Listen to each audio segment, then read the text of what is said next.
Ante todo, muchas gracias, por supuesto. Vamos a charlar de contexto, de coyuntura, pero tratar de entenderlo en un marco más estructural. Bien.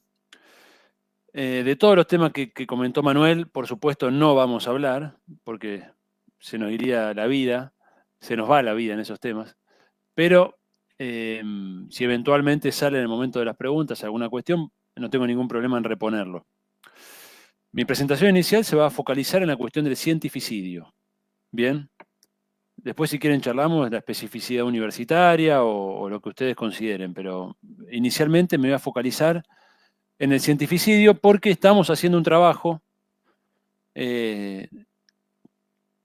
tratando de sistematizar, de entender qué significa esto del cientificidio, que es un concepto que hemos creado para dar cuenta de un fenómeno prácticamente inédito, ¿no? Por lo menos inédito en las últimas décadas, en que el conocimiento fue incorporado en todas las teorías económicas como un factor clave del crecimiento, ¿no? Y del desarrollo de las sociedades. Prácticamente eso sucede en torno a los años 60, 70 del siglo XX. En adelante, la economía pasó a caracterizarse cada vez más por el papel que el conocimiento desempeña en ella, ¿no? Estamos hablando de que tanto autores liberales como autores marxistas van a entenderlo así, ¿eh? Es decir, que hay prácticamente un consenso, que diríamos que no hay casi consensos en las ciencias sociales y económicas, ¿no? Es decir, que haya un consenso sobre un tema es un montón. Después habrá matices, por supuesto, en relación al papel de ese conocimiento, bueno, en fin. Entonces estamos en un escenario inédito, un escenario en que la élite política de un país, la máxima dirigencia de un país, está atentando deliberadamente, planificadamente, sistemáticamente, contra su propio sistema de producción de conocimiento. Es un caso inédito, es un caso inédito. Por el volumen, el volumen del ataque, quiero decir, ¿no? Entonces estamos interesados en tratar de identificar de qué se trata esto que hemos definido como cientificidio, ¿no? E identificamos entonces tres niveles de análisis. No voy a dar ahora tantos datos, porque los datos más o menos los conocemos, sino un marco conceptual para entenderlo. Bien.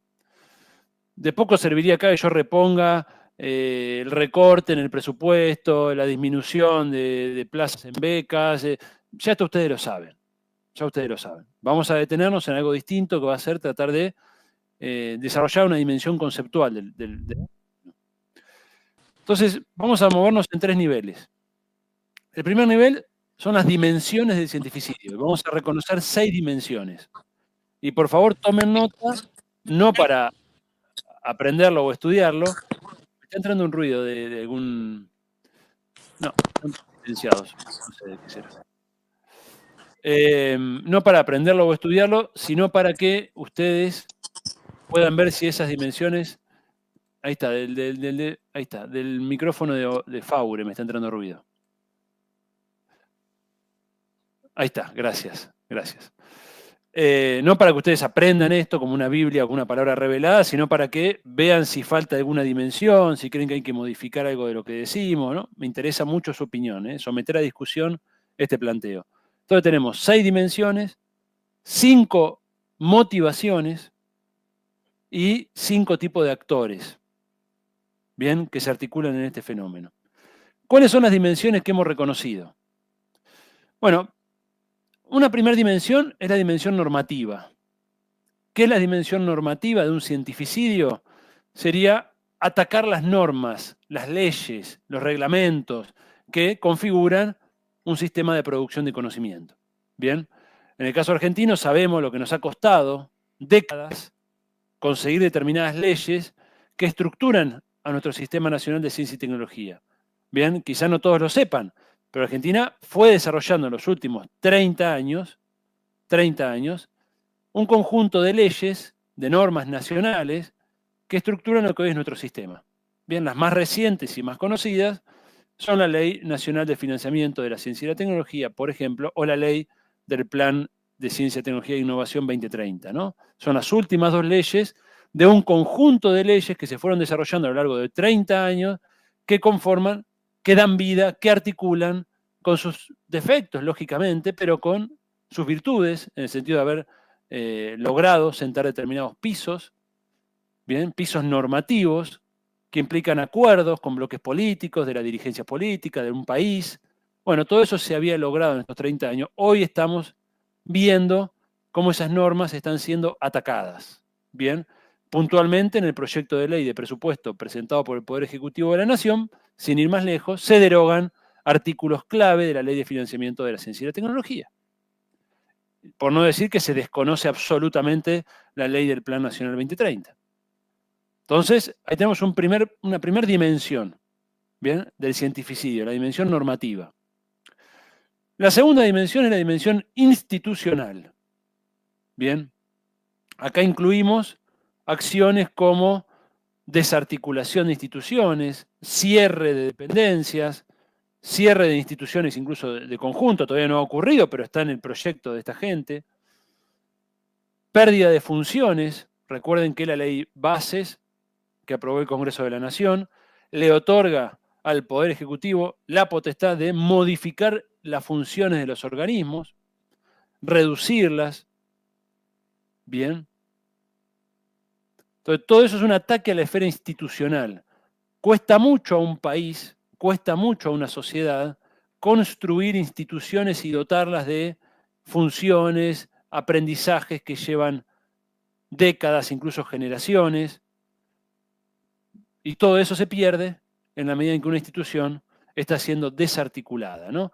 Hay cierres de dependencia, ¿no? Esto es clarísimo. En el caso del INTI, por ejemplo, hemos visto que se cerraron las dependencias de decenas de localidades del interior para las cuales el INTI literalmente desapareció porque deja de tener presencia territorial, ¿no?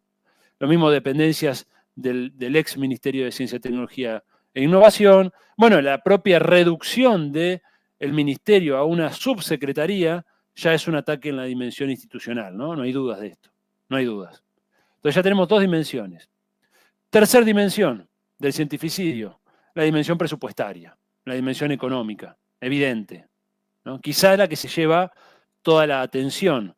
Por eso también en este análisis queremos enriquecer la complejidad del conflicto que estamos enfrentando. No es solo lo presupuestario, ¿bien? Ya vimos que está lo normativo, vimos que está lo institucional. En la dimensión presupuestaria, ¿a qué nos referimos? Bueno, lógicamente a todo aquello que signifique reducción de lo que se destina del erario público al financiamiento de las actividades de ciencia y tecnología en todas sus dimensiones, ¿no? Recursos humanos, proyectos de investigación, movilidad internacional, todo lo que implica hacer ciencia hoy en el mundo, ¿no? Entonces, una tercera dimensión muy clara, que se sustenta lógicamente sobre la idea de que esto es un gasto, que no compete al Estado, bueno, etcétera, etcétera, ya lo veremos más adelante. Cuarta dimensión del cientificidio, el ataque que sufre, que es dirigido al personal de un sistema.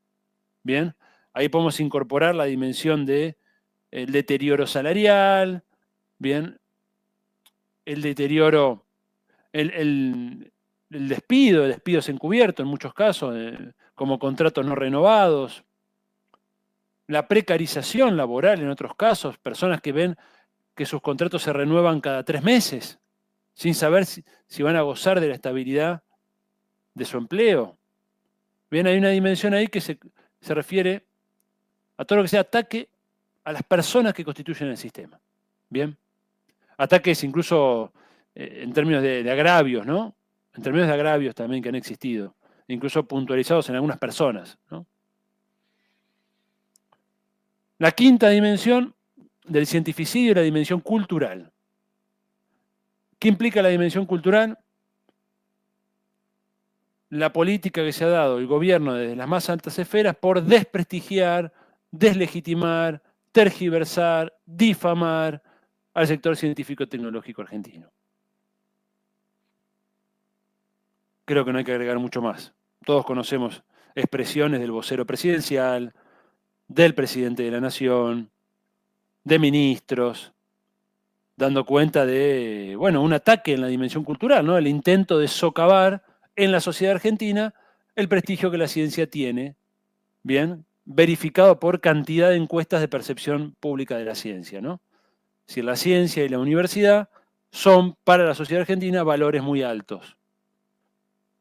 Y el gobierno, cuando hace un ataque a la dimensión cultural, es un ataque que lógicamente viene a respaldar todos los demás ataques, ¿no? Si yo quiero quitar el presupuesto, si yo quiero que la protesta de los científicos no se sienta, si yo quiero poder avanzar con mi proyecto de destrucción, necesito socavar las bases de legitimidad de aquel al que estoy atacando. Necesito aislarlo, necesito mostrar que no sirve para nada, que es una casta, que es un lumpen, que se despreocupa de la sociedad, que estudia temas que no le importan a nadie, etcétera, etcétera, ¿no? Entonces hay una dimensión cultural del cientificidio. Y la sexta dimensión, y última de las que hemos nosotros identificado, quizá ustedes hoy me ayudan a identificar alguna más. La sexta dimensión que hemos identificado es la organizacional, que es distinto a la institucional, porque lo institucional refiere a la vida de una institución específica, ¿no? Y es distinto a lo normativo que hace al marco en que se desenvuelve un sistema. Lo organizacional refiere a la complejidad. Si hay gente acá de biología o de alguna ciencia que trabaje temas de la complejidad, sabe a qué me refiero, ¿no? Es la complejidad, la densidad de los vínculos que se construyen en un sistema. Bien. Por eso hablamos de sistema de ciencia, tecnología e innovación, aunque muchas veces hemos sido críticos en relación a que faltaba todavía más sistema, más vinculaciones, más complejidad. Bien. No obstante eso, lo cierto es que existen cantidad de vinculaciones en el ámbito nacional, en el ámbito internacional, que hacen a la vida de un sistema de producción de conocimiento. El ataque a la dimensión organizacional es una reversión de lo sistémico. Es pérdida de complejidad de un organismo. Es deterioro. Bien. Estas son las 6 dimensiones. Perdón, también es pérdida de aprendizajes organizacionales, ¿no? Piensen, por ejemplo, lo que costó, yo trabajo tema de propiedad intelectual, ¿no? Lo que costó desarrollar capacidades en las universidades y en el CONICET, por no hablar de otros organismos, acerca de la transferencia de tecnología, costó décadas de discusiones, modificación en formas de evaluación en las comisiones, todo eso es aprendizaje organizacional que implica articulación entre distintas instituciones para poder ponerse de acuerdo en relación a cómo explotar una patente, todo eso es aprendizaje. Cuando vos estás en un contexto de cientificidio, todo eso es deterioro, es pérdida, se desaprende, ¿se entiende? Todo esto, volver a reconstruirlo, en la medida en que logren consolidar su proyecto, bien, es mucho más difícil, ¿no? La reconstrucción lleva mucho más tiempo que la destrucción, ¿no? 6 dimensiones del cientificidio. Vamos a ver ahora las motivaciones que hemos identificado. Bueno, ahí creemos, hay 5 tipos de motivaciones. No todas entendemos aplicables al caso argentino. Estamos tratando de conceptualizar el fenómeno, ¿no? Pero la mayoría sí, la mayoría sí. Una motivación es de orden geopolítico. ¿Qué implica el orden geopolítico? Implica que el alineamiento, en este caso del gobierno argentino, ya no diría relaciones carnales, ya no sé qué son, o sea, es casi un nacionalismo yanqui lo que estamos viendo, ¿no? Es decir, relaciones carnales era lo que en los 90 propuso el menemismo.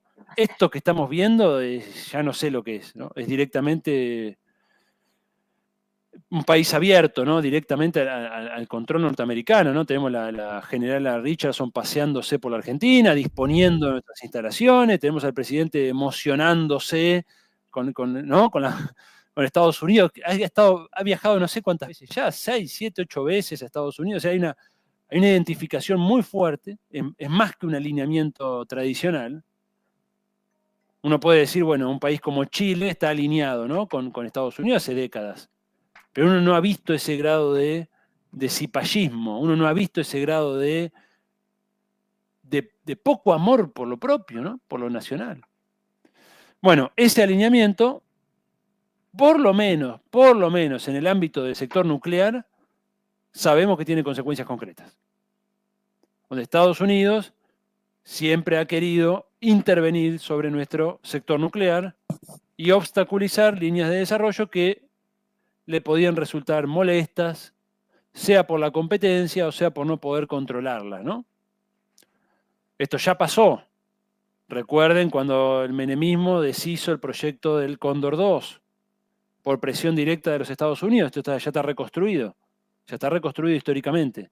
Estados Unidos exigió al gobierno argentino que deshiciera el proyecto de cohetería más desarrollado que tenía la Argentina, y perdimos décadas de desarrollo en cohetería con la pérdida del Cóndor 2. Por acá tengo el libro que cuenta la historia, acá a mi izquierda, acá lo tengo. Bien. ¿Estamos? Todavía no hemos podido, pasaron ya 30 años, no hemos podido volver a tener el desarrollo en cohetería que teníamos a fines de los 80, principios de los 90. De un sendero de acumulación de capacidades que se había iniciado en los 60. Fines de los 50, inicio de los 60. Es decir, que estamos hablando de que la presión geopolítica es real. Es real. En sectores, sobre todo sensibles, como son, sensibles digo geopolíticamente, geoestratégicamente, como son, por ejemplo, el sector de la cohetería, o el sector nuclear, o el sector espacial, o incluso con este grado de alineamiento que tenemos, pueden llegar a exigir otras cosas que no sabemos, ¿no? En relación a sectores que puedan resultarle molestos o desarrollos nacionales en determinadas áreas que les puedan interesar. Así que ahí tenemos una motivación, ¿no? La motivación geopolítica. Una segunda motivación, quizá la principal, es la motivación ideológica, ¿no? Es decir, acá hay un basamento ideológico según el cual el Estado, en principio, de acuerdo a lo que ha dicho el presidente, él se ha definido como anarcocapitalista de principios, pero pragmáticamente minarquista, dice que es él, ¿no? Bueno, un anarcocapitalista va a plantear directamente la disolución del Estado, ¿no? Pero él dice que la disolución del Estado es una utopía, ¿no? Para que reine el mercado en todos los planos de la vida. Él dice, bueno, esto no es aplicable, soy minarquista. Un minarquista va a plantear un Estado mínimo, mínimo. Pero más mínimo que el Estado que se planteó el neoliberalismo de Friedman en los 90, ¿eh? Es más mínimo que ese, digamos. Entonces, tenemos una ideología, bien, de un neoliberalismo extremo, ligado, como saben, al pensamiento de la escuela austríaca, sobre todo a Mises, al minarquismo en teoría política, que va a plantear un Estado absolutamente mínimo que básicamente resguarde las funciones de la ley y el orden, ¿no? Es decir, la aplicación de justicia y la defensa y la seguridad. Todas las demás esferas del Estado para el oficialismo no son competencia del Estado. Entonces no nos sorprendamos cuando el gobierno quiera cerrar, privatizar instituciones del ámbito de la salud, de la educación, de la ciencia, porque es parte de una concepción ideológica muy clara y muy precisa que la pueden ir a consultar en los libros. Es decir, vayan a los libros, encuentren qué es lo que dice Mises en Burocracia, por ejemplo, y está muy claro, ¿no? Está muy claro. Está muy claro. O sea, la lógica va a ser siempre, con esta ideología enfrente, la de tender a reducir el Estado, achicarlo, entendiendo que no pueden eliminarlo, achicarlo al máximo posible. Bien. Y ellos no conciben en absoluto que el Estado tenga nada que hacer con la ciencia y la tecnología. No es un tema del Estado, es un tema de las empresas interesadas en invertir en esto. No es que estén en contra per se de la ciencia y la tecnología, sino que lo que ellos están en contra de que el Estado la financie. No quieren que haya financiamiento estatal. El Estado debe reducirse, ¿no? La culpa absolutamente de todos los males sociales es siempre la existencia de un Estado para ellos desmesurado, ¿no? Elefantiásico. Y una casta dentro de su concepción, ¿no? Un grupo social que parasitariamente vive un Estado que le chupa la sangre al sector productivo de la sociedad. Este es el planteo que ellos tienen ideológico. Bien. Entonces acá hay evidentemente una motivación ideológica detrás del cientificidio, ¿no? No es un tema de... Bueno, esta es la siguiente motivación, ¿no? La cuestión económica, presupuestaria. No es un tema únicamente de alcanzar el equilibrio fiscal. Eso es una motivación extra, pero es distinta de la ideológica. ¿Se entiende la diferencia? ¿Hay una motivación económico-presupuestaria? Sí. Ellos quieren alcanzar un equilibrio fiscal, está clarísimo,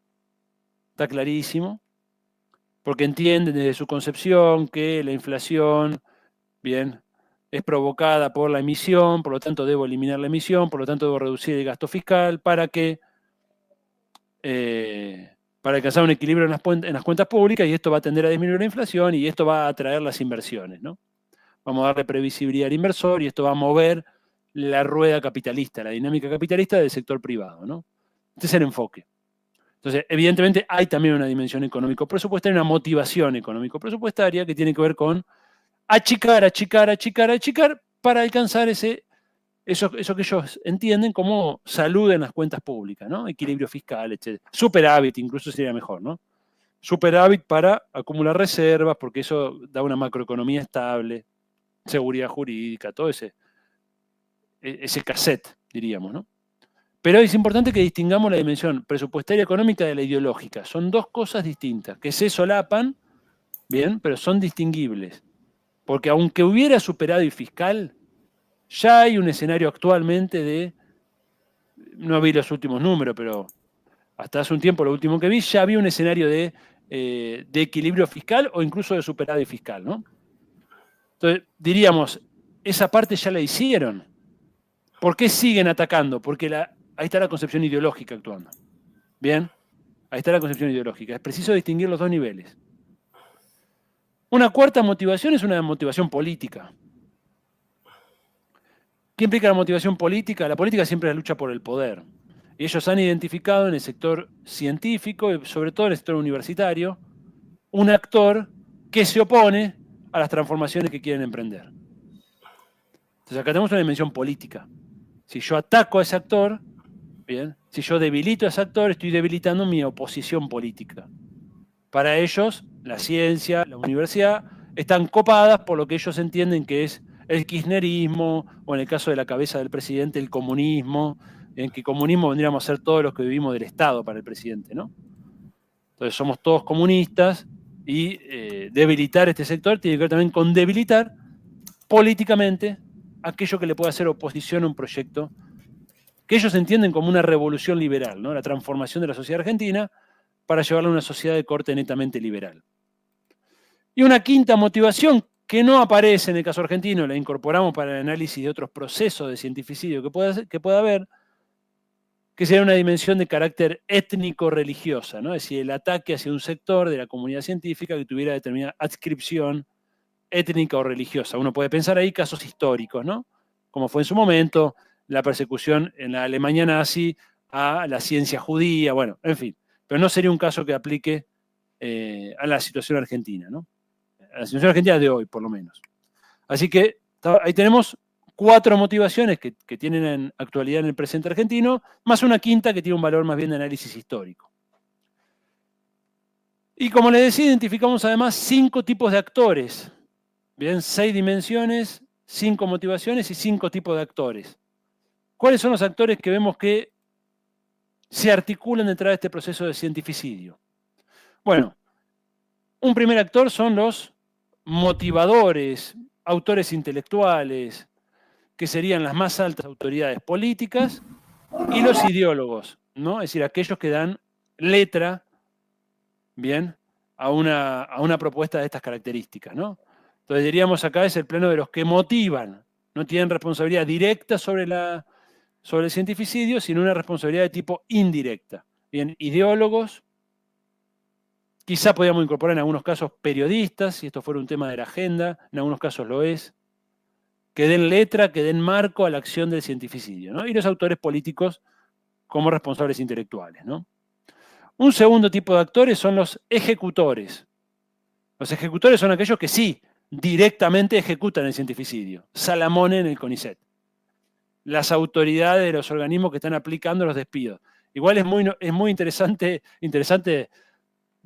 trágicamente hablando, ¿no? No estamos hablando de interesante como algo positivo. Pero es notable, digámoslo así, es notable las renuncias de altas autoridades de organismos, ¿no? Vieron que acaba de renunciar el presidente del INTA. Se ve que gente que incluso comulga con las ideas de este gobierno, que aceptó ser autoridad de un organismo, así ejecutor de una política, cuando ven hasta dónde el gobierno quiere llegar, hasta dónde los motivadores, los autores intelectuales quieren llegar, terminan renunciando. Es decir, no quieren ser ejecutores, ¿se dan cuenta? Lo que pasó con Alicia Caballero, que incluso lo hizo público, ¿no? Lo hizo público. Y lo que pasó ahora con el presidente del INTA, que dijo, bueno, me están pidiendo 800 despidos, yo conseguí 200 retiros voluntarios, más no puedo, ¿no? Y el tipo se retira. Entonces, es interesante ese ese desfasaje ahí, ese cortocircuito entre motivadores y ejecutores, ¿no? Después lo vemos a Salamone contento por ahí, ¿no? Que todavía no le ha tocado igual la parte más fea del asunto, ¿no? Por ahora los recortes más duros han ido hacia otros organismos, ¿no? Y él, cara de piedra, va por todos los STs y la gente lo putea, se come todo lo... Es notable porque el tipo además va, no propone nada, no promete nada, no muestra ninguna política y solo va a que lo puteen. Es impresionante, es cara de piedra Durán, ¿viste? Es él.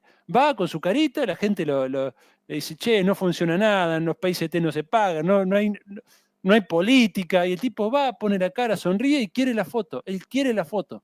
Solo quiere la foto para la página de CONICET y mostrar que está haciendo algo y que está todo bien. Y por abajo la cosa está que arde, ¿no? Hubo scratches en Madrid, hubo scratches en Bariloche, hubo scratches ahora en Diamante. O sea, donde el tipo va, se arma, ¿no? Se arma. Y esto va a ir creciendo porque si como estamos observando el cientificidio no se detuvo, sino que continúa, están saltándola como fusible los ejecutores que no quieren llevar adelante esto, pero van a poner otros más funcionales que no tengan que ver nada con el sector de ciencia y tecnología. Te ponen a un chico joven, economista, ultraliberal y entra a recortar, ¿no? Esto es lo que se viene. No quiere decir que no hubiera pasado igual con los otros ejecutores, ¿eh? Ojo. Yo creo que está bueno lo que pasa. Está bueno en el sentido de que muestra una comunidad científica que está presionando, ¿no? Que está presionando. Un tercer tipo de actor son los colaboradores. O colaboracionistas, si quieren. Que son personas que hay que ver la motivación, si es de tipo ideológica, cuál es la motivación, adhiere, acompaña, no denuncia, avala. Este es el cientificidio. Esto ha existido siempre en todos los procesos, ni siquiera hablemos de cientificidio, hablemos de cosas más graves aún, genocidio, esto siempre ha ocurrido, siempre hubo colaboracionistas. Son cómplices por acción u omisión de un proceso. Todavía no hay forma de hacerte el estúpido.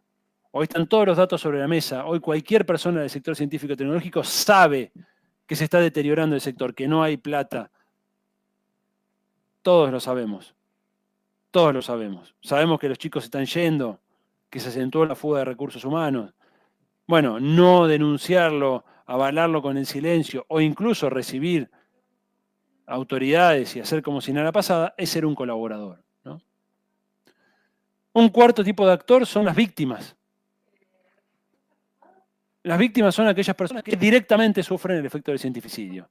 Nos referimos a personas despedidas, sobre todo al personal, ¿no? Cuando hablamos de actores humanos, por lo tanto personas. Y una víctima es una persona. Estamos hablando de las personas despedidas, becarios postdoctorales que no pudieron seguir su carrera, trabajadores que ven deteriorada su calidad de vida. ¿Se entiende? Víctimas directas. Y después está el quinto actor, que son los perjudicados, que son aquellos que reciben, de un modo o del otro, los beneficios de contar con un sistema de ciencia y tecnología pujante, saludable, en un país. Acá, por supuesto, es la esfera social más amplia, la sociedad en su conjunto, las empresas, los organismos de salud, los organismos que reciben. Bien, ¿podrían recibir mucho más? Por supuesto que sí. El tema es que hoy se está perjudicando esto directamente, ¿no? Es decir, es una realidad distinta a las críticas que hacíamos en otro momento, en el sentido de que queríamos un sistema científico-tecnológico todavía más comprometido con la sociedad, ¿no? Bueno, hoy estamos viendo cómo hacemos para defender lo que tenemos, cambió la discusión. Bueno, ahí tenemos un quinto tipo de actor, que son los perjudicados. Bien, es distinto a la víctima. Es distinto. El perjudicado es aquel que, como les digo, dejó de recibir, dejó de verse beneficiado. Muchas veces ese perjudicado ni siquiera sabía que recibía, ¿no? Un servicio del sistema científico-tecnológico, ¿no? Esto es así. Es decir, muchas veces los beneficios para la sociedad son de tipo muy indirecto, ¿no? Hasta acá llego con el planteo el planteo conceptual en relación con el cientificidio. No sé si quieren hacerme alguna pregunta sobre ese punto. ¿Cómo venimos?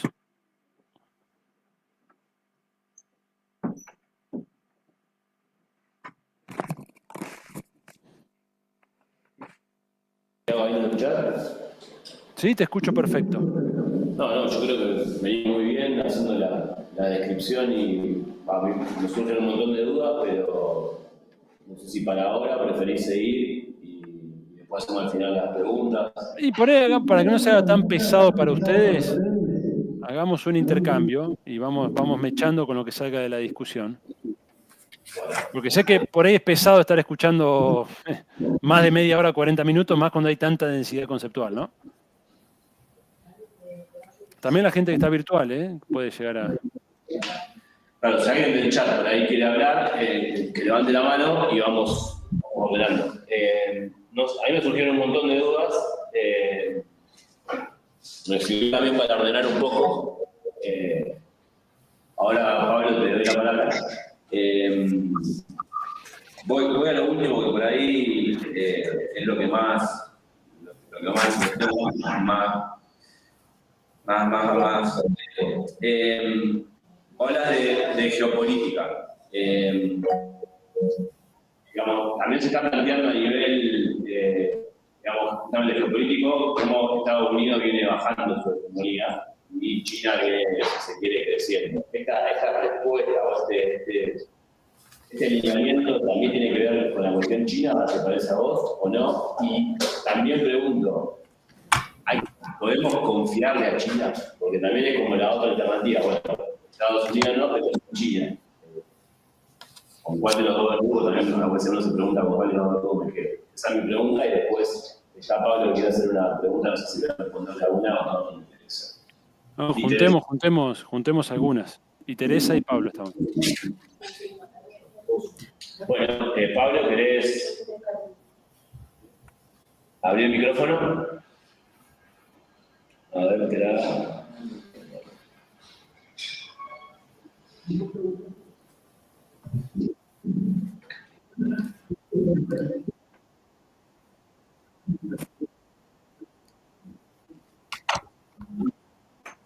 ¿Vos querés merendar o no?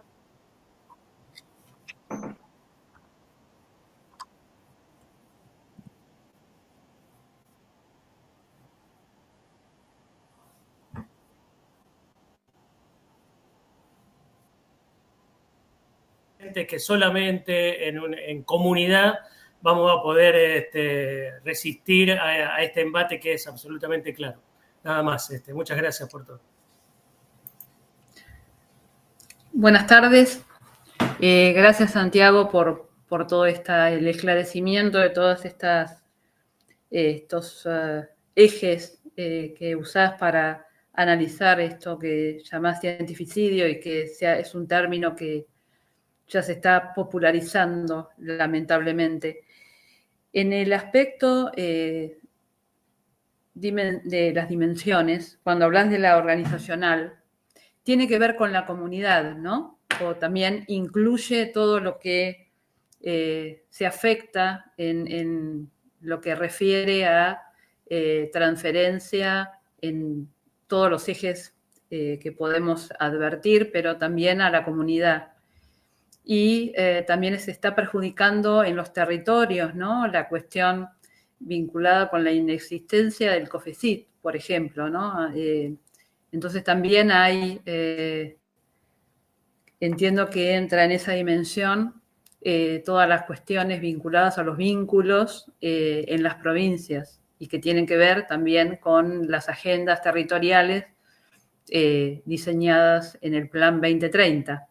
Esa es mi consulta, si lo considerás dentro de lo organizacional, todas estas consecuencias en lo negativo, ¿no? En eso. Como una aclaración. Gracias. Hay una pregunta en el chat, Santiago de Matías, que pregunta, que le hace un poco de ruido, dentro de los perjudicados están los que apoyan este modelo, y la pregunta es cómo hacer para revertir esto.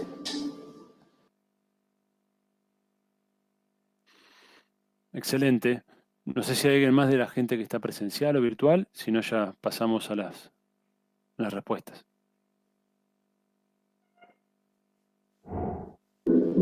Ahí escribí alguien más.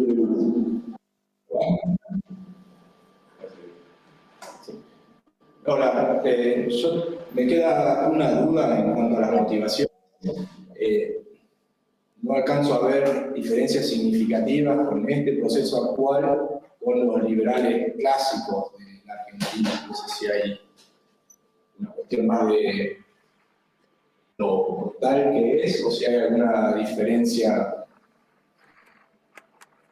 más concreta entre lo que uno puede pensar la derecha clásica argentina con las personas de ahora. Gracias. ¿Tu nombre? Santiago. Santiago. Había una pregunta más, puede ser. Mencionaste en un momento sobre la relevancia de los temas de la investigación o bien la vinculación de la ciencia y técnica con la sociedad en términos generales o con los sectores quizás más desfavorecidos, ¿no? Como una posibilidad de repensar lo que la ciencia hace en términos de problemas de investigación y formas.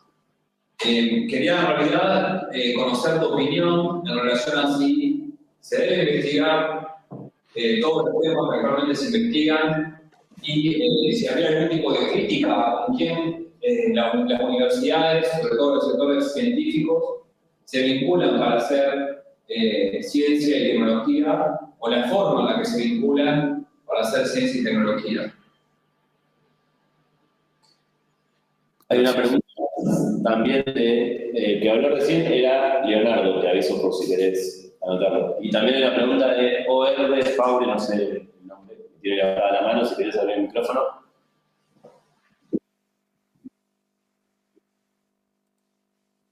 La pregunta es una, tal vez está un poco, entra medio tangencialmente a la charla, pero es una cosa que yo veo. Yo soy profesor en la universidad en tercer año de ingeniería y el desconocimiento total que tienen de nuestro sistema los estudiantes mismos de la universidad.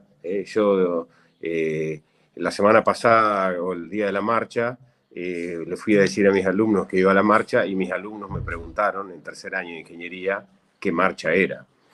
Entonces, no sé si necesitamos visibilizar un poco esto y no sé cómo hacerlo. Y creo que tiene mucho que ver con muchas de las cosas que hablaron acá, pero me entra de manera, no sé, tangencial, digo. Era eso nada más, pero no sé si es una pregunta o una inquietud mía o si alguien más se lo ha preguntado o si a alguien más le ha pasado. Yo vivo en el interior, en una ciudad chiquita, pero bueno, la ciudad tiene 80.000 habitantes y tenemos 12.000 estudiantes. Hay 4 universidades y a la marcha éramos 5.000, 6.000 personas y había 200 estudiantes.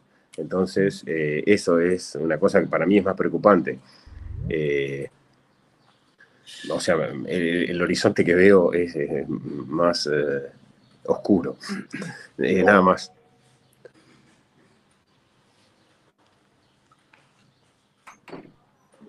Tengo a Agustín, parece que quería hablar, y después también tenemos acá a alguien que está en presencial que también quería hacer una pregunta. ¿Querés que cerremos ahí, así ordenar las respuestas y después abrimos de vuelta después de Agustín y ¿tu nombre? No tengo... ¿Y Leopoldo? Leopoldo, no tengo problema porque estoy anotando las preguntas, así que no me las voy a olvidar. Bueno, Aura, ¿me lees vos? Está silenciado, ¿no?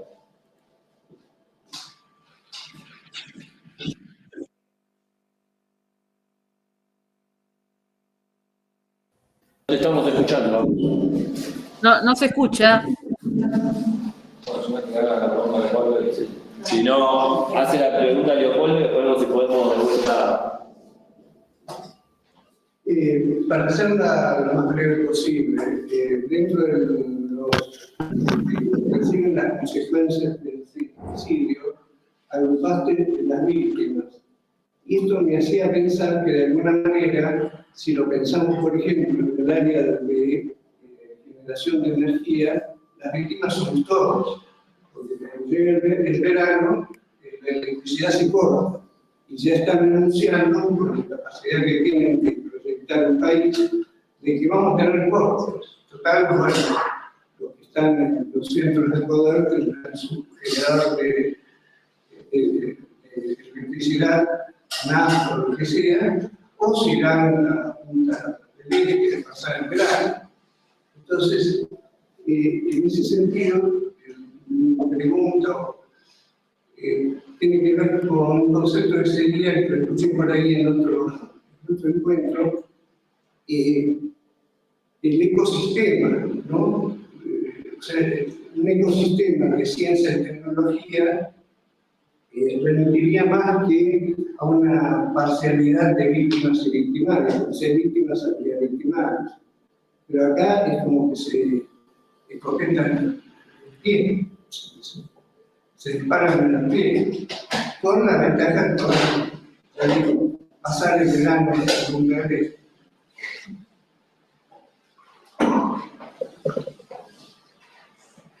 Agus, ¿querés ahora? ¿Escuchás ahora? Bien, ahora sí. No, mi consulta era un poco en línea a lo que planteaba Leo recién, del vínculo de la ciencia con la sociedad, y quería consultarle a Santiago a ver si él no piensa que el cientificismo es una debilidad en el marco del cientificidio, ¿no? Si el cientificismo reinante por ahí en las instituciones, como el CONICET sobre todo, no lo ve como una debilidad en el contexto actual. Vos dijo recién que dijiste como que la discusión ahora era otra, pero bueno, nada, eso. Si no ves un vínculo entre el cientificismo y el cientificidio como una debilidad de nuestro sistema, ¿no?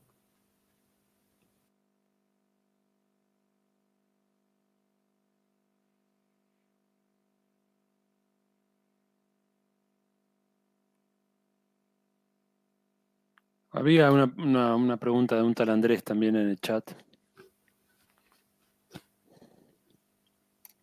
Si querés, la leo. La pregunta está relacionada también con lo que decía. Le dice, cuando una carga ideológica tan adversa como la presente encuentra el apoyo importante de ejecutores y colaboradores, ¿cómo se lucha? Es un poco, me parece, tener con la pregunta de Matías.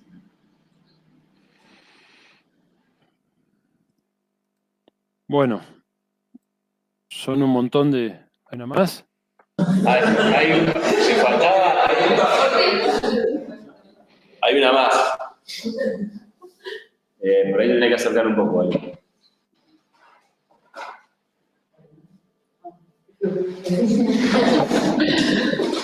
Bueno, yo te escuchaba hablar de los ejes que decías, ¿no? Del cientificidio, y ¿no crees que por ahí me parece como que falta la parte humana, ¿no? De todos los que somos actores en ciencia, ya sea de los científicos como de todo el personal que trabaja en ciencia. Ayer tuvimos una reunión en CCT y estuvieron las chicas de CCT que están con el artículo 9 y nos contaban de toda la carga emocional, ¿no? Que tienen de tener un contrato cada 3 meses y a su vez no saber, ahora creo que les largaron también que van a evaluarlas.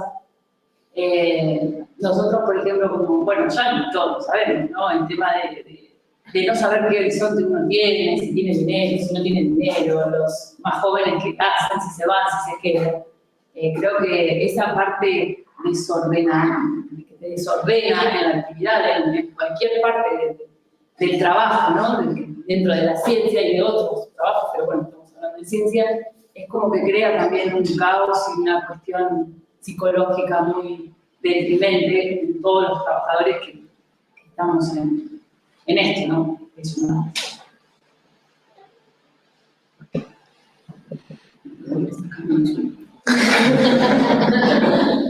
¿El nombre de la compañera? No lo sé.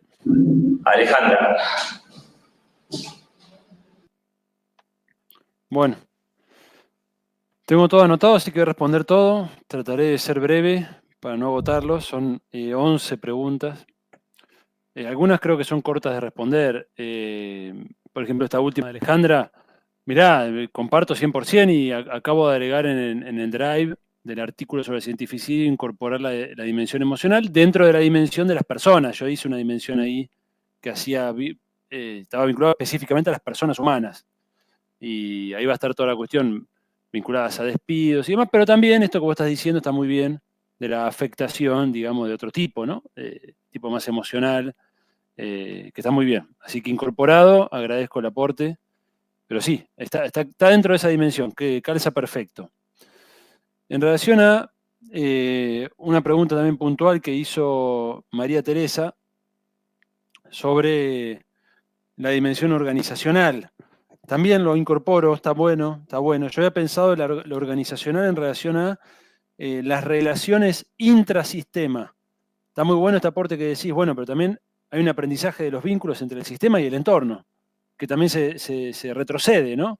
Quienes han hecho transferencias, yo trabajo en temas vinculados a extensión y vinculación en la UTN, sabemos que hay un aprendizaje de los actores, de construcción de vínculos que llevan mucho tiempo, y todo eso se deteriora. Por ejemplo, nosotros en este momento no tenemos un peso para un proyecto de nada, y cosas que veníamos haciendo hasta el año pasado tenemos que dejar de hacerlas.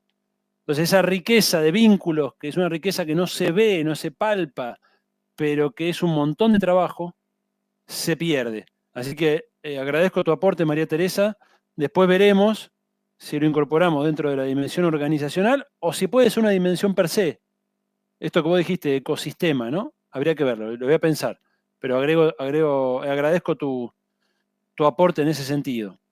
Lo que decía Pablo Volcato en relación a una reflexión que él hizo, ¿no? Es la organización y el mantenimiento de la comunidad donde está la clave de la resistencia y de la lucha. Bueno, no tengo nada que decir, se imaginarán que voy por ese lado, ¿no? Así que es organización y estrategia, De poco sirve los manotazos de ahogado, de poco sirven las reacciones ciegas, de poco. Yo siempre me enojo, y esto Pablo lo sabe muy bien porque estamos juntos en la mesa federal, me enojo mucho con los famosos petitorios que te llegan al teléfono, ¿no? Aparecen oleadas de petitorios, ¿no? Petitorio de esto, petitorio de lo otro, que tiene buenas intenciones. Todos sabemos que tiene buenas intenciones, pero con escasísimos efectos, por no decir nulos, ¿no? Básicamente porque está carente de una estrategia. No es que el instrumento petitorio per se no sirva. Lo que no sirve es la proliferación de petitorios, que es básicamente una revuelta de indignados virtuales, ¿no? No sirve de nada. Ahora, un petitorio colocado en el momento justo, en el marco de una estrategia, puede tener un efecto muy importante. Por ejemplo, en el CEMPAT de Madrid, que fue como el primer hecho de resistencia fuerte a una visita de Salamone, que generó noticias en los medios y todo, bueno, ahí los compañeros hicieron uso de un petitorio muy efectivo en relación con una acción concreta que ya tenían planificada. Entonces es organización más estrategia. No es solo organización.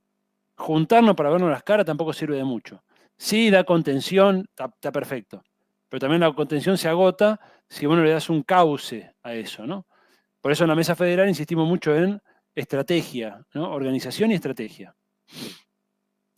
En relación a lo que decía Matías por ahí, bueno, entre los perjudicados están los que apoyan también este modelo. Y sí, es así.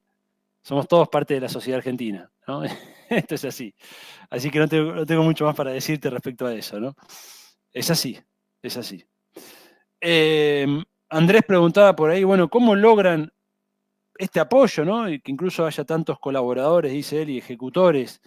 Bueno, ahí ya nos meteríamos en tratar de comprender la cabeza humana, que es un asunto en el cual estamos abocados como humanidad, por lo menos desde el ámbito de la ciencia hace 200 años, ¿no? Ciencias sociales mediante, y si vamos a la reflexión filosófica, religiosa, etcétera, hay una reflexión sobre la naturaleza humana mucho anterior, ¿no? Podríamos hablar de hegemonía, podríamos hablar de muchas cosas. Yo tiendo a ver en nuestro sector una mirada muy liberal, ¿no? Muy del individuo que cree que se merece lo que tiene por su esfuerzo propio y que no ve la dimensión social y política que existió detrás para que ese esfuerzo efectivamente llegara a buen puerto, ¿no? Esto es muy habitual en el sector universitario. Los que pasamos por las universidades, y en las universidades son muy liberales, ¿no? Es decir, la idea de que es el individuo, que se esfuerza, que sale adelante y que por eso tiene el lugar que se merece en la sociedad. Como si los pobres fueran pobres porque no se esfuerzan lo suficiente, ¿no? Es decir, hay una serie de supuestos detrás de ese planteo que son muy discutibles, ¿no? Y esa mirada liberal permea mucho nuestro sector, como saben, que es profundamente meritocrático, en el mal sentido del término, ¿no? Yo creo que hay una meritocracia que es válida, que es genuina, que tiene que ver con, bueno, una persona que se gana una referencia, un lugar de autoridad por un mérito de su acción, de su esfuerzo, que está muy bien. Luego hay una meritocracia que es el lugar del cual yo me cobijo para justificar determinados privilegios, ¿no? Es decir, son cosas distintas, ¿no? Hay un matiz ahí. Pero sí, es un sector muy liberal y evidentemente ese liberalismo impregnado en el sector, que es un liberalismo muy común a las clases medias profesionales en todo el mundo, tampoco es una particularidad argentina. Es cierto que lo que tenemos como rasgo característico en Argentina es esta, no sé cómo llamarlo, este eurocentrismo, esta clase media tan colonizada cultural y mentalmente, ¿no? Porque uno puede decir, bueno, hay una impronta muy liberal en las clases medias de todo el mundo, pero bueno, vos tenés países con una tradición más nacionalista, más de amor propio, que es muy fuerte, ¿no? Vos charlás con un colega alemán y no están despotricando de Alemania. Si vos charlás con un norteamericano, los tipos tienen un amor propio muy importante, un chino, un ruso. Acá tenemos una clase media que es liberal, pero además es muchas veces antinacional, ¿no? Es decir, tiene una cosa del desprecio por lo propio, del menosprecio, donde lo único que vale es lo que vos hiciste, todo lo demás es una porquería, bueno. Entonces, sobre eso calza muy bien la cosa libertaria, ¿no? De todos modos, yo creo que ese gran apoyo en el sector creo que empieza a moverse, ¿no? No sé ya cómo sería hoy, no tengo un dato, ese porcentaje de apoyo, no lo tengo claro. Sí me da la sensación que los libertarios, por supuesto debe haber distintas realidades, ¿no? El país es muy heterogéneo. Me da la sensación que bajó la espuma, ¿no?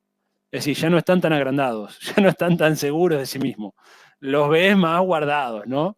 Y en cambio, de nuestro lado, estamos como más visibles, más activos, más confiados de que la cosa no va bien, de que hay que pegar, de que hay que resistir, ¿no? Uno los ve apichonados en este momento, ¿no? Pero bueno, nada, no tengo un dato al respecto. Santiago, mi tocayo, preguntaba por ahí o reflexionaba. Después, Andrés, al final hacemos si querés una vuelta. Santiago hacía una referencia en relación a... ¿Hay una diferencia con el liberalismo clásico? Decía él. Yo creo que sí. Primero que habría que, en la historia argentina, por no irnos a la historia europea, ¿no? Del liberalismo, pero quedándonos con la historia argentina, hay matices notables entre el liberalismo de fines del siglo XIX, que era positivista, y que en tanto positivista creía en el valor de la ciencia fuertemente asociado al progreso y que creaba instituciones científicas, y este liberalismo que evidentemente destruye la ciencia. Entonces, ahí tenés un primer matiz muy reconocible, muy reconocible. Hoy no hay un liberalismo positivista en Argentina. Lo más parecido, por favor, tómelo con muchas comillas, por lo menos 10 comillas de cada lado. Lo más parecido sería el radicalismo universitario. Lo más parecido, que es un liberalismo que pretende ser ilustrado, ¿no? En algunos pocos casos uno puede ver una posición ahí de tipo positivista en el sentido de confianza en la ciencia como motor del progreso, en algunos casos. La mayoría yo veo una defensa muy corporativa de su statu quo universitario. Esa es la realidad de lo que veo yo. Bien. Pero bueno, ahí tenemos un liberalismo positivista de fines del siglo XIX, tenemos un liberalismo más o menos clásico en algunas figuras del liberalismo argentino de mediados del siglo XX, perdón.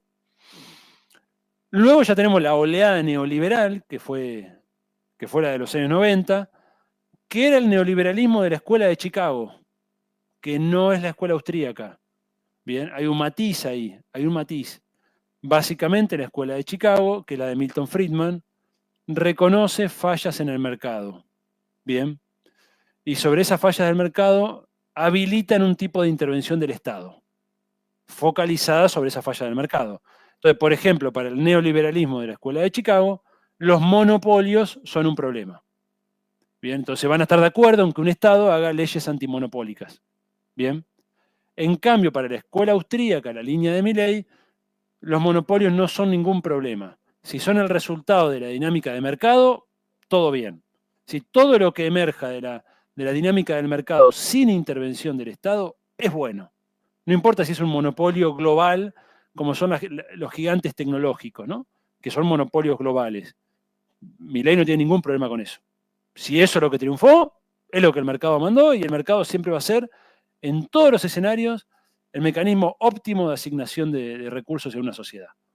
Entonces, hay matices sobre los cuales se puede dar cuenta, ¿no? Por ejemplo, el neoliberalismo de los 90 si bien proponía la reducción del Estado, bien, sobre el Estado que quedaba luego de esa reducción, entendía que debía ser modernizado ese Estado. Bien, ahí apareció todo el discurso de la nueva gestión pública de los años 90, que en parte podíamos verlo en el macrismo, el gobierno de Cambiemos, cuando crearon el Ministerio de la Modernización. Bien, eso era como esa impronta de ese neoliberalismo, la idea de que el Estado tenía que mejorar su tipo de acción. Habrán notado que a este gobierno no le interesa mejorar ningún tipo de dimensión del Estado. El neoliberalismo de los 90, por ejemplo, contemplaba una dimensión de las políticas sociales, focalizadas, compensatorias, pero creía que eso estaba bien. El neoliberalismo de Milei, si bien sostiene todo un esquema de políticas sociales, vieron que no ha tocado la asignación universal, pero no lo hace por convicción ideológica, lo hace por oportunismo, porque cree que es la forma de mantener a los pobres quietos, ¿no? Entonces no es que ellos creen que hay que modernizar la política social, como sí creía el neoliberalismo de los 90, ¿no? Que había que modernizar la política social, hacer participar al tercer sector, a las ONG, la sociedad civil, todo el discurso de los 90. Ese discurso no está ahora, no está. No hay ningún interés de estos tipos, ninguno, en que el Estado funcione. Ninguno. Así que sí, hay varios matices ahí que podemos dar cuenta de eso. En relación a lo que decía Omar, que decía que bueno, sus alumnos desconocían cómo hacer para visibilizar. Mirá, yo no tengo las recetas. De todos modos, una marcha de 5.000 personas en una población de 80.000, me parece que es una muy buena movilización, Omar, porque nunca existe la tasa de movilización en una sociedad, es siempre un porcentaje, ¿no? Nunca vemos a una mayoría social. Incluso hoy que estamos un 17 de octubre, no puedes creer que el 17 de octubre estaban las mayorías. Siempre es un sector de la sociedad. Ese porcentaje respecto a la totalidad no sé cuál es. No sé si 5.000 de 80.000 está mal, no tengo idea. Pero más allá de eso, tu pregunta va a otra cosa que es más interesante, creo yo, que tiene que ver con la visibilidad de esto, que en verdad es un problema de arrastre, que también se conecta con lo que decía Agustín por ahí, ¿no? En relación al cientificismo. Nosotros no estamos diciendo que venimos de tener el sistema científico y tecnológico óptimo para la Argentina. Nunca dijimos eso, y si dijera eso me estaría contradiciendo lo que dije los últimos 10 años, que vengo discutiendo para modificar el sistema de ciencia y tecnología. Entonces, la falta de visibilidad o la falta de apoyos que emergen al sistema científico y tecnológico da cuenta de un problema, que es un problema de arrastre. A mí siempre me preocupa lo siguiente, miren, cuando aparecen estos recortes, pasó también con el macrismo, la comunidad científica y tecnológica sale a buscar apoyos. Y lo primero que sale a mostrar, porque es lo primero que encuentra, son apoyos de colegas del resto del mundo. Es decir, que tenés un sistema científico internacionalizado, pero no tenés un sistema científico nacionalizado, porque salís a buscar apoyo de empresas, no encontrás. Salís a buscar apoyo de sindicatos, no tenés. Salís a buscar apoyo de movimientos sociales, tenés que primero presentar a ver qué es lo que estás haciendo porque no te conocen. Entonces tenemos un problema. Hay un problema. Y lo digo lo sabe Pablo que está ahí presente, virtual. Lo digo con conciencia, con el conocimiento de causa, porque me tocó desde la Mesa Federal, junto a la RAICIT, salir a buscar apoyo de empresas y conseguimos algunos apoyos. Conseguimos, pero chiquito, disperso, costó. Y si salimos a buscar carta de premios Nobel, le conseguimos 68. ¿Se entiende la diferencia? Y no hemos hecho todavía hoy una reunión con los movimientos sociales, no la hemos hecho. La tenemos pedida, pero no la hemos hecho. Entonces, tenemos problemas en esta dimensión que decía María Teresa del vínculo con la sociedad. Está claro que hay problemas. No es que no los haya los vínculos, existen. Todas las universidades, los institutos, hay políticas de extensión, hay por un lado o por el otro algún vínculo, pero bueno, ese vínculo también es producto de una construcción que lleva tiempo y falta, creería yo, organicidad, que es distinto a vínculo, ¿no? La organicidad de sentir, de que la sociedad argentina sienta el sistema científico tecnológico como propio, como sienta las universidades. La universidad está muy incrustada en el ADN argentino, muy incrustada. Como lo estuvo en alguna época la escuela pública, yo creo que ya no lo está, lamentablemente. Que sobrevive un discurso bastante hipócrita, porque la mayor parte de la gente de la clase media no manda a su hijo a la escuela pública, entonces hay como un discurso hipócrita. En cambio, la universidad sí todavía está en el ADN. El sistema científico tecnológico no. Hay que trabajar sobre eso. Hay que trabajar sobre eso. Incluso yo siempre envidio las películas norteamericanas que muestran, por ejemplo, no sé, a la NASA, ¿no? Resolviendo un problema para la humanidad, ¿no? Y yo digo, ¿por qué no puede haber una película argentina que muestra el CONICET, a los forenses del CONICET resolviendo un crimen, ¿no? ¿Por qué no? ¿Por qué no puede ser así? ¿No? Eso ellos lo tienen muy trabajado, porque tienen confianza en su sistema, porque tienen, ¿no?, autoestima nacional, en fin. En relación, bueno, ya que está, conectamos con la pregunta de Agustín.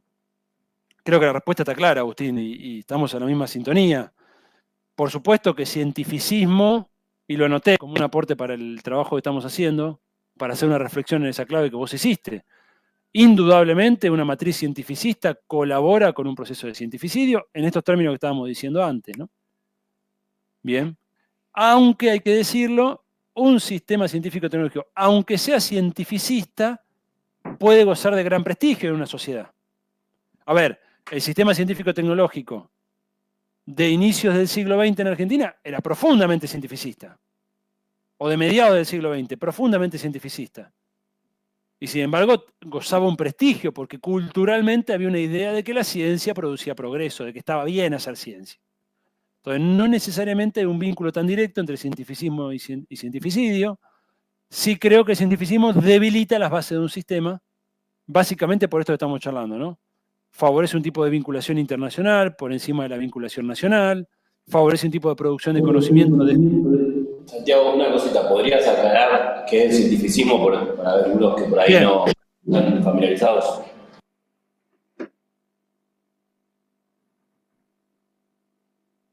Estás muteado, Santiago. Algo pasó, no te escuchamos. Perdón. Cientificismo es un concepto que crea, en verdad nace del movimiento estudiantil, pero quien lo desarrolla conceptualmente es Oscar Varsavsky. Oscar Varsavsky es uno de los grandes pensadores de la ciencia y la tecnología argentina de los años 60 y 70. No, muere en el 76. Está toda su obra online gratis para descargar y leer, y se consigue incluso algunas reediciones de sus obras por internet. Desde mi punto de vista, el pensador más lúcido, más profundo en su crítica y en su análisis, ¿no? Después hay pensadores de enorme valor, como Jorge Sábato y otros, pero Varsavsky es el más rico en la dimensión epistemológica, filosófica del análisis, ¿no? Y Varsavsky acuña este concepto de cientificismo que él desarrolla en sus escritos, pero que sintéticamente podríamos resumir en que es el investigador científico que no se pregunta por el sentido social de su actividad, ¿no? Esa sería como la definición más básica. Es el científico que no se pregunta por el sentido social de su actividad. Al no preguntarse, esto lo va a describir Varsavsky, ¿no? Va a terminar inserto en redes internacionales de producción de conocimiento que responden a agendas de países centrales, por lo tanto ese científico queda desconectado de su entorno, ¿bien? Y, bueno, básicamente eso. Así que, Agustín, comparto tu mirada, y en relación a qué se sigue de eso como estrategia, recuerdo hace unos cuantos años, cuando estaba de militante estudiantil, que había una frase de los radicales de la franja, que decía, una bandera, ¿no?, que decía: universidad pública, defenderla para transformarla, ¿no?, decía. Y siempre ellos defendían el tema de la autonomía y toda esa historia. Y me acuerdo que en aquella época nosotros invertimos esa frase. Y creo que algo de eso sirve para pensar el hoy. Defenderla para transformarla. Perdón, transformarla para defenderla. Transformarla para defenderla. Es decir, yo siempre creo que es un buen momento para iniciar transformaciones, pero creo que hoy más que nunca, ante el asedio y el ataque que estamos teniendo, necesitamos revisar nuestra práctica científica. No sirve esto de decir, no, primero defendamos y el día de mañana transformamos. Eso no funcionó. No funcionó. Ni ahora ni en la época de las revoluciones. Nunca funcionó. Porque el mañana es demasiado difuso. Entonces, empecemos a hacer hoy el tipo de ciencia que creemos que hay que hacer. No hay plata, bueno, no hay plata. Veamos qué podemos hacer mientras tanto, ¿no? Pero hay que ir a buscar esos vínculos que decimos que hay que construir. Hay que ir a buscarlos. Hay que ir a buscarlos. El tipo de producción de conocimiento que sirva a este contexto. No podemos quedarnos meramente siendo productores de papers en un escenario donde hay un genocidio, un cientificidio. Es como la banda del Titanic, ¿no?, que sigue tocando mientras se hunde. Entonces, creo que es momento de transformación. Pero bueno, yo te voy a decir que siempre es momento de transformación, ¿no? O sea, cuando hay cientificidio, cuando no hay cientificidio, es un poco lo que queremos hace años, ¿no? Modificar un sistema que viene con problemas de arrastre. Viene con problemas de arrastre. En relación a la pregunta de Leonardo, sobre, bueno, un poco la pregunta clásica, ¿no? De la ciencia básica, ¿tiene sentido? Un poco eso, ¿no? O hay que pensar que toda ciencia es aplicada. Me parece que es una discusión que ya está vieja y resuelta, ya está resuelta. Es una discusión que ya estaba en los años 60 y 70. Y el propio Warshawski la aborda. Warshawski te dice claramente, vos vas detrás de los grandes problemas nacionales y vas a necesitar desde ciencia básica hasta ciencia aplicada. Esto no es una discusión real a la hora de afrontar los problemas que se te presentan. El problema en todo caso es, Warshawski decía, el problema es ciencia inútil o ciencia útil, decía él, ¿no? Ciencia inútil o ciencia útil. O ciencia útil para quién, ¿no? Entonces el tema no es si es básica, si todo tipo de investigación sirve. Sí creo que una política tiene que orientar la asignación de recursos. Yo estoy convencido de esto. Estoy convencido. Podés tener una ventanilla de recursos, de ciencia absolutamente libre, me parece que está bien. Una ciencia basal, una ciencia que sirva de... Un comentario breve. No, por ahí me referí un poco más a esto último de los problemas de investigación, digamos, ¿no? No tanto quizás a lo aplicado y a lo básico como dicotomía, sino dónde hay que poner los esfuerzos de investigación, que un poco lo están mencionando, sobre qué problemas. Bien. Por eso, nosotros contamos con un Plan Nacional de Ciencia y Tecnología. De ese plan, si esto funcionara como tiene que funcionar un sistema, como funciona en un país con un nivel de planificación fenomenal como es China, por ejemplo, donde hay una planificación, o incluso los Estados Unidos, que lanzan grandes programas en un área y alinean recursos e instituciones detrás de ese programa. Recuerden, por ejemplo, el más reciente, puedo mencionar, que es el programa de desarrollo de semiconductores. Y los tipos metieron una torta de guita ahí, ¿bien? Y ordenan los problemas de investigación detrás de eso, es decir, los grupos, las instituciones, el financiamiento. Entonces esto lo hacen todos los países centrales. Vayan a ver, esto está estudiado, lo ha estudiado incluso Pablo Kramer, que es un gran sociólogo de la ciencia argentina, ha estudiado este tema, que es cómo se definen las agendas de investigación de la Unión Europea. Y en esas agendas, cómo se vinculan internacionalmente, por ejemplo, con Argentina y con América Latina. Y van a ver cómo ellos van con absoluta claridad, cuando abren líneas de financiamiento, ponen muy claro y cada vez más preciso cuál es el problema de investigación sobre el que tienen que trabajar. Entonces te ponen a vos a trabajar en su problema. ¿Es un problema que ellos hagan eso? Sí y no. Sí y no. Para ellos no es un problema, es un acierto. Ellos identificaron claramente cuál es un cuello de botella en un área que quieren resolver, ponen guita y salen a convocar gente en todo el mundo. Es un problema para nosotros, que terminamos trabajando detrás de una agenda ajena. Es un problema para nosotros. Vos podés decir, bueno, pongo a trabajar gente ahí porque formo gente. Bueno, puede ser. Pero de formar gente para el día de mañana, llevar vos adelante una línea y un desarrollo propio. Si no, formar gente, ¿para qué? Hace unos años, recuerdo, mi hermano trabajaba en Barcelona, ¿no? Ahora está en Alemania. Se fue hace como 15 años, es investigador. Y me acuerdo que me llevó a visitar su laboratorio en la Politécnica de Cataluña. Y eran todos latinoamericanos, menos el director del laboratorio que era catalán. Todos, no había un solo español. Y el único país, yo le pregunté, hablé con los que eran todos colegas, hablé, y digo, che, ¿alguno tiene algún requisito, algún condicionamiento de volver a sus países? Y el único que tenía, en ese momento, estoy hablando hace 10 años, era un investigador boliviano, que el tipo estaba obligado a volver a su país. El resto iba allá, trabajaba, se formaba, algunos se quedaría, lo que ya conocemos todos acá. O sea, fuga de recursos o casos de situación donde el recurso vuelve, pero sigue trabajando para el laboratorio europeo. Entonces, bueno, hay toda una complejidad en relación con esta pregunta que es los problemas de investigación, ¿no? Yo diría planificación, orientación, en algunos casos libre investigación, pero el grueso yo creo que tiene que estar orientada, ¿no? Como están los países centrales. Vayan a ver. Esto lo publicamos en, si no me equivoco, en un artículo que con esto me lleva a la pregunta del primer compañero, creo que es Manuel, ¿no? Un trabajo que hicimos sobre qué podemos aprender de China en política científica tecnológica. Creo que lo publicamos ahí.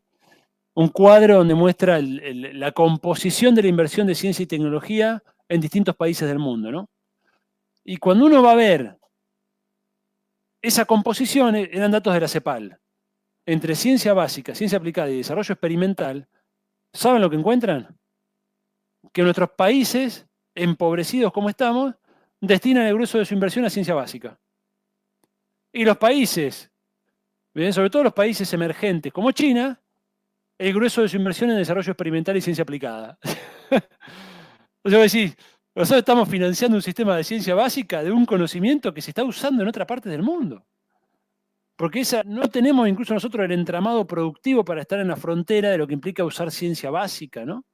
Salvo en algún área muy puntual como la biotecnología y hasta ahí la farmacéutica, hasta ahí, en algún área específica.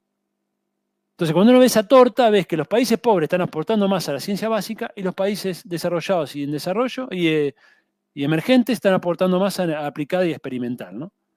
Entonces ahí también tenés toda una discusión que se desprende de eso en relación a problemas de investigación. ¿Qué problemas están atacando uno y qué problemas están atacando otro, ¿no? En relación a lo que decía Manuel sobre Estados Unidos y China. Mirá, yo nunca diría que hay que confiarle a China. Yo lo que diría es que hay que confiar en nosotros mismos. No se trata de confiar en uno o en otro. No se trata de confiar en uno o en otro. No se trata de eso. Yo tampoco estoy pensando en que hay que romper relaciones con Estados Unidos. No, nunca dije eso ni lo diría. Para nada. Para nada. Creo que tenés que tener una relación de respeto basada en la autoestima nacional con todos los países del mundo. Desde una concepción de autodeterminación. Este es el eje. No es alinearse con uno o con otro. No es alinearse con uno o con otro. Es la política inteligente que están llevando adelante, por ejemplo, India, por ejemplo, Turquía. Estoy hablando de países que pueden tener puntos de contacto con Argentina. No, por supuesto, en muchas cosas. India son 1.300 millones de habitantes. Por supuesto, no tenés un punto de contacto ahí. Bien, hoy ya es cuarta, quinta economía mundial. Bien, pero lo cierto es que es un país emergente. Es decir, está en la semiperiferia India. No es un país central, no es un país periférico. Está en la semiperiferia. India adopta una posición en materia internacional basada en el interés indio. Entonces dialogan con los Estados Unidos, dialogan con China, le compran armas a Rusia, pero también le compran a Estados Unidos. Ustedes saben que la cuestión del armamento es una cuestión geopolítica clave. ¿A quién le comprás? Por los proveedores, la asistencia técnica. Los tipos no se casan con nadie, mantienen su autonomía y van desarrollando su estrategia nacional. Lo ves en el caso de Turquía, clarísimo. Lo mismo Turquía. Una pata con Rusia, una pata con Europa, y en el medio los tipos van. Se suman a la OTAN, pero no van detrás de la OTAN, apoyan a Rusia en el conflicto con Ucrania. Es el juego inteligente que hay que hacer. Es la tercera posición, que es la posición nacional. Lo único que yo diría como principio ideológico en relación con la cuestión internacional es unidad regional, unidad latinoamericana. Creo que es un principio de carácter ideológico, porque tengo una certeza estratégica, diríamos, de que sin unidad latinoamericana no hay futuro posible para cada país por separado. Incluso, podríamos decir, incluso sudamericana. Ya en la incorporación de Caribe y Centroamérica le agrega una complejidad, básicamente porque México está fuertemente integrado a los Estados Unidos, económicamente hablando, ¿no? Tremendamente integrado a Estados Unidos. De hecho, cuando vos ves analistas internacionales, ya ponen el NAFTA, que es la área de libre comercio, México, Estados Unidos, Canadá, como un bloque económico, ¿no? Entonces, la integración con México, más allá de lo cultural y lo lingüístico, que es muy importante, lo diplomático, que es muy importante, tiene un límite objetivo en la vinculación económica. Y no hay proyecto de integración regional si no hay una profunda vinculación económica. Esto es así. Si la vinculación de palabras se la lleva el viento, la vinculación diplomática se la lleva el viento. Vos tenés que construir un proceso de integración regional sobre sólidas bases económicas, educativas, científico-tecnológicas.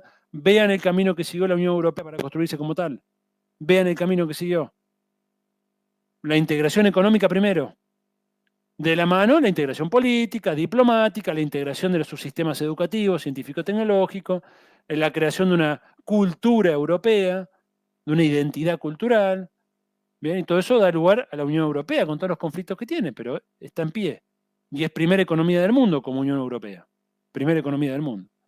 Entonces yo diría, en materia internacional, tengo este principio estratégico que es unidad regional, latinoamericana, pero en lo directo, digamos, sudamericana, en lo directo, y un principio táctico que tiene un basamento estratégico, ¿no? Pero que es un principio de movimiento táctico, que es la autodeterminación, ¿no? La autodeterminación. Sí, priorizar el interés nacional en el vínculo con el mundo, no hacer del vínculo con el mundo una cuestión ideológica, que es lo que está haciendo el actual presidente. El presidente se está vinculando con Estados Unidos de una posición absolutamente ideológica.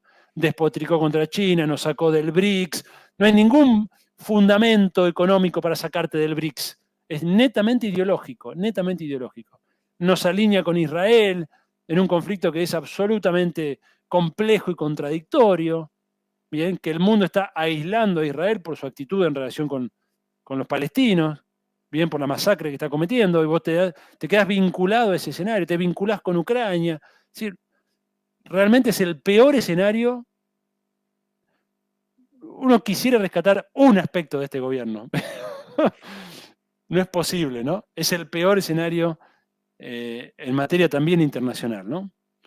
Y por último estaba la pregunta de Leopoldo, que no escuché muy bien, Leopoldo. Entendí que la idea de que las víctimas también somos perjudicados, y sí, esa parte la escuché y te comparto. Por supuesto que sí, porque somos parte de una sociedad. Pero después no te pude escuchar muy bien en relación a tu pregunta. Por ahí la aclara, Leopoldo. Si me permitís aclarar, y aprovecho para redondear la idea, me pareció que más que de víctimas hay que hablar de el perjuicio que se hace al ecosistema, porque por ejemplo, estoy pensando en el tema energético, la desactivación del CARI nos jode a todos y nos atrasa milenios, ¿no? Y así sucesivamente. Podríamos pensar en algunas otras cuestiones del lanzamiento de los satélites que pueden contribuir a la comunicación, a la conectividad en múltiples lugares de nuestro extenso país. Entonces ahí me parece que se amplifica el término, no es una mera víctima, la consecuencia no recae en víctimas, sino por eso me gusta más el término, por eso me gusta bien, de ecosistema, ¿no? Un ecosistema dañado que difícilmente lo podamos recuperar, como pasó con tantas cosas como vos mencionaste, algunas, ¿no? El tema espacial y demás. Nada que decir, de acuerdo. Sí, de acuerdo. Una pregunta que voy a levantar la mano, no sé si era Andrés, si no me equivoco. Andrés, sí. No sé si querés hacer la pregunta. No sé si tenés alguna más que no quedó sin responder.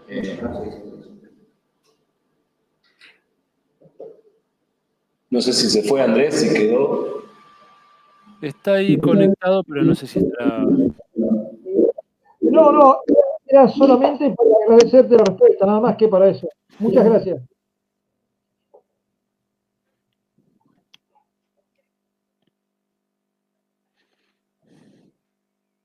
Bueno, no sé, Santiago, si tenés algo más para... No, si querés cerramos, les comento un par de cosas y ya vamos cerrando. Bueno. Silenciame en la sala, por favor, que me entra ruido. Sí. Parece que no, pero entra el sonido ambiente. Bueno, comentarles... La sala, perdón, la sala nuestra, nosotros... Sí, la de ustedes, sí, la de ustedes. No, básicamente comentarles algunas cuestiones en relación con lo que hemos charlado hoy, cómo continuar este diálogo, no personalmente, por supuesto, sino en relación a lecturas y a producciones que venimos realizando, colectivas y personales. Por un lado, les recomiendo la revista Ciencia, Tecnología y Política. Bien, es una revista que ya tiene unos cuantos años, donde damos estas discusiones. Es una revista académica, pero académico-política, ¿no? Y la pueden descargar de internet, y también hay números en papel para instituciones, para bibliotecas que que se pueden solicitar, y creo que en la Universidad de Mar del Plata debe haber ya en alguna biblioteca los números en papel. Así que, bueno, les recomiendo la lectura de la revista. Ahí van a encontrar cada 6 meses por lo menos una tanda de 10 artículos con algunas de estas discusiones que hemos dado, y por supuesto están invitados a producir algún material para la revista, ¿no? Eso en relación con la revista. Después, invitarles también a que conozcan la red PLAX, la red de pensamiento latinoamericano en ciencia, tecnología y sociedad. Es una red que creamos en el 2020. Hoy somos más de 150 científicos y científicas de todo el país, que investigamos en las más distintas áreas del sistema. Es decir, no es gente que se dedica a la discusión de política científica y tecnológica, como sí es mi caso, sino que hay gente de cualquier campo, de la biología, la medicina, la química, lo que se les ocurra, pero que les preocupa la discusión sobre ciencia y tecnología. ¿Bien? Y básicamente la red PLAX tiene por objetivo dar la batalla cultural dentro del sector. Solemos decir, y Agustín lo sabe porque cursó con nosotros, creo, que la batalla cultural es contra el cientificismo. Hoy se agrega la batalla cultural contra el cientificidio, pero bueno, siempre el eje de la red PLAX es trabajar la formación, la producción de documentos, conversatorios, charlas. Ese es el eje de la red PLAX. Hicimos una biblioteca digital que tiene más de 300 títulos del pensamiento latinoamericano en ciencia y tecnología. Sí, el eje de la red PLAX siempre está en la discusión ideológica y cultural y hacia dentro del sector. Red, ahí me pregunta cómo se escribe. Red PLAX. Hay un canal en YouTube, la página está por salir, la estamos cerrando la página, y hay un canal en YouTube en este momento que pueden acceder, donde están distintos conversatorios que hemos hecho, ya creo que como 20 conversatorios, ¿no? Sobre distintos temas. Más o menos cada mes y medio, 2 meses se hace un conversatorio. Y para sumarse es simplemente incorporarse a un grupo de mails donde se van a enterar de las acciones que surjan. Y bueno, luego hay una coordinación más chiquita de 10 miembros más o menos que sí es más activa y ahí requiere más esfuerzo, ¿no? Pero si no, sumarse a la red es solamente sumarse a un grupo de mails. Una vez que te sumás ya podés participar de las instancias de discusión y de todo lo demás que genera la red PLAX, ¿no? Y también hay una lista de difusión de la red PLAX en WhatsApp. Se pueden sumar a la lista de difusión y reciben las actividades en un grupo que solamente se envían actividades de la red, es decir, no es un grupo de spam. Luego está la Mesa Federal por la Ciencia y la Tecnología. La Mesa Federal la creamos a fines del año pasado, poquito antes que asumiera Milei. La impulsó la red PLAX con la idea de articular a las distintas agrupaciones del sector de ciencia y tecnología ante el escenario que ya veíamos venir, ¿no? De hecho, hicimos la primera reunión el 7 de diciembre y el 10 asumía Milei. O sea, ya sabíamos lo que se venía. Y bueno, la verdad que ha sido un éxito en la mesa. En la primera convocatoria asistieron 15 agrupaciones de todo el país, hoy somos casi 30, de todos los colores políticos que quisieron sumarse, ¿no? Por supuesto, otros colores políticos no han querido sumarse. Si quieren venir a luchar contra el cientificidio, que vengan. Y la Mesa Federal es básicamente un espacio de lucha. ¿Sí? La diferencia de la red PLAX, que sigue con su dinámica vinculada a la discusión más ideológica y cultural sobre la ciencia, la Mesa Federal es un espacio de articulación para confrontar este momento político, ¿no? Desde ahí se han articulado acciones de resistencia, scratches a figuras del sistema, articulamos mucho con la RAICIT, articulamos mucho con diputados y senadores en algunas discusiones legislativas. En fin, la Mesa Federal viene siendo un actor bastante activo en la lucha en este momento y tiene también una lista de difusión donde se pueden sumar para estar al tanto de las acciones de la Mesa Federal. Bien. Y si, por supuesto, tienen alguna agrupación de ciencia y tecnología, también se pueden sumar. No aceptamos centros de graduado ni agrupaciones de docente porque si no se nos va mucho de eje, ¿no? Pero sí agrupaciones de ciencia y tecnología. Fue una discusión, les comento, pero bueno, son demasiadas las agrupaciones de graduados y de docentes y no podíamos abarcar todo ese universo. Bueno, eso en cuanto a la Mesa Federal, Red PLAX, Revista Ciencia, Tecnología y Política. Luego tenemos 2 chivos más y ya cierro. Tenemos el Foro del Pensamiento Nacional Latinoamericano. El foro lo creamos en el 2022. Es una articulación de grupos que trabajan cuestiones del pensamiento nacional y latinoamericano en todo el país. Somos más de 70 grupos. Ese sí tiene página web, la pueden buscar, si ponen Foro del Pensamiento Nacional Latinoamericano les va a aparecer, tenemos una página web, y ahí hay gente que trabaja pensamiento sobre ciencia y tecnología y sobre otros temas. Seguramente en áreas de ustedes haya gente que trabaje distintos temas vinculados a la historia, a la economía, a la filosofía, a lo que se les ocurra. Y ahí articulamos dentro del foro, tenemos un congreso cada 2 años, el primer congreso fue el año pasado, que fue un éxito, tuvimos más o menos 1000 y pico de ponencias, o sea, muy bien. Y el próximo congreso va a ser acá en La Plata en 2025, en junio. Y tenemos los premios del Pensamiento Nacional, que ahora se van a otorgar los de este año en noviembre. Ahí me están preguntando, ahí te pongo el mail por el chat. Y ahí pueden ver los integrantes y todo lo demás. Para sumarse al foro, a diferencia de la red Plax, para sumarse al foro hay que ser un grupo que trabaje temas del pensamiento nacional o latinoamericano. Para sumarse a la red Plax te sumás como individuo, esa es la diferencia, ¿no? La red Plax es parte del foro del pensamiento nacional. Bien, coordinamos toda la parte de ciencia y tecnología. Bueno, dicho lo del foro, dicho lo de la red, dicho lo de la mesa, dicho lo de la revista, lo último que le paso, bueno, es el chivo mío. Ahí pueden, como decía al principio el compañero, pueden seguir el canal de YouTube y el Spotify si quieren, Ideas en Jaque, ya tiene más de 115 episodios tiene, así que ahí van a tener muchos materiales para continuar esta discusión, medio monológica, porque bueno, es escuchar un podcast, pero bueno, para seguir la discusión, ¿no? Y el canal de YouTube tiene muchas charlas, muchas de ellas de ciencia y tecnología. Bueno, después por supuesto lo que es producción científica lo pueden ver en ResearchGate o alguno de los portales de investigación. Bueno, eso sería todo de mi parte. Creo que ya estaríamos en tiempo, ¿no? Sí, bueno, nada. Más que nada agradecer a los presentes, bueno, obviamente principalmente a Santiago que se tomó el tiempo y organizó, digamos, una ruta a seguir. Me parece que nos permite pensar de cómo se está planteando, cómo hay que pensar en la cuestión científica en Argentina y también ampliado a Latinoamérica, que me parece que eso es importante. Para mí hay una cuestión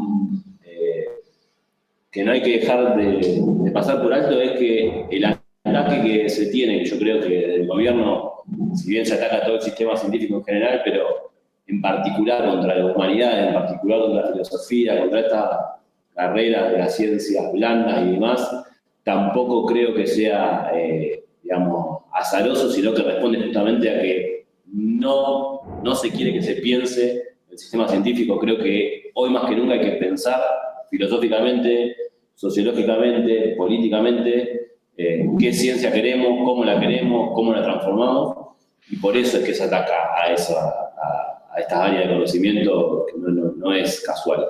Así que, nada, justamente desde el graduado, desde el Espacio Político Integral, que somos una agrupación graduada de Sapi Naturales de acá de Mar del Plata, la idea nuestra es seguir pensando estas cuestiones. Nos sirve mucho las referencias que nos da para lecturas y demás para avanzar. Y bueno, agradecer a todos los presentes que se quedaron la mayoría hasta el final. No sé si alguien más quiere sumar alguna palabra.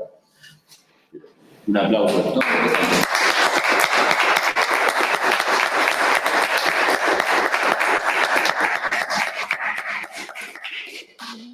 Adiós, muchas gracias. Chao.